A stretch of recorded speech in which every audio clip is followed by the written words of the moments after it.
Welcome to episode 3 in this video series where we're talking about program design. In episode 1 and 2, we talked about training frequency and exercise selection. If you haven't seen those videos yet, click on the link below. In this video, we're going to talk about the third and final consideration in program design, which is progressive overload.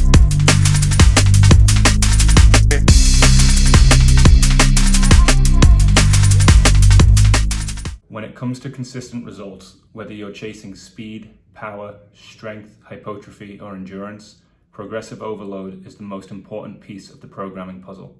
It's also the number one reason that people fail or struggle to see consistent results in the gym. If the magnitude of the stimulus that you're applying doesn't consistently increase over time, your results will stagnate. If you just go to the gym and perform 3 sets of 10 on any given exercise and repeat this week after week, you might well be able to add 5 to 10 pounds of load each time. This is actually a very simple form of progressive overload. Like the legend of Milo of Croton, who gained immense strength by carrying a growing bull calf on his shoulders every day, you're applying progressive overload by gradually increasing the weight lifted each time. But here's the problem with this example. Eventually, you'll reach the point where you won't be able to lift that weight for 3 sets of 10. Adaptation to our system just isn't that linear. If it was, we'd all just be able to keep getting stronger and stronger forever. So, to achieve the consistent increase in stimulus, we must alter and tweak load and volume schemes and movement and exercise selection to allow our system to work at and achieve the added intensity. Exactly what that increase in stimulus looks like depends on the quality that we're training. For example, if we're targeting strength, we need to design our program so that we are progressively increasing the weight lifted over time. But if we're training speed and power, we need to design our program so that we're moving a load with increased velocity over time. In any case, by gradually increasing the size of the stimulus applied to the system, the body will adapt to the applied stress. This is progressive overload. In a graph like this that is typically used to explain the adaptation response to training, we can also define progressive overload. On the left side, we have the performance of our system, and across the middle, we have our baseline or homeostasis. When we apply a stimulus or a training session, our system will drop below baseline as we complete the work. In a well-designed program, our system should then go through a period of recovery before peaking above baseline in a period of supercompensation. It's at this point that in the absence of another stimulus, detraining will occur. It's important to note here that repeating the same training session over and over again may not result in a strong enough stimulus, and detraining or stagnation can still occur.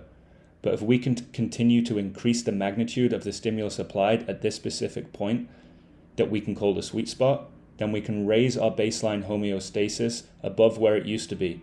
This is progressive overload. The following are some practical examples of how to apply progressive overload in program design.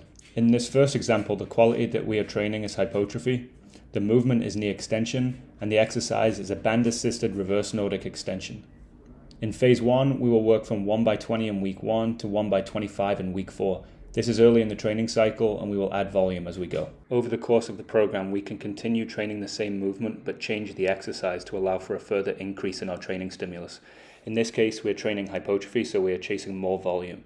In phase 2 and 3, we use a progressively heavier band for more assistance but perform 2x15 to 2x20 in phase 2 and 3x10 to 3x15 in phase 3. Over the course of the training cycle, we've now gone from 1x20 to 3x15 in the same movement.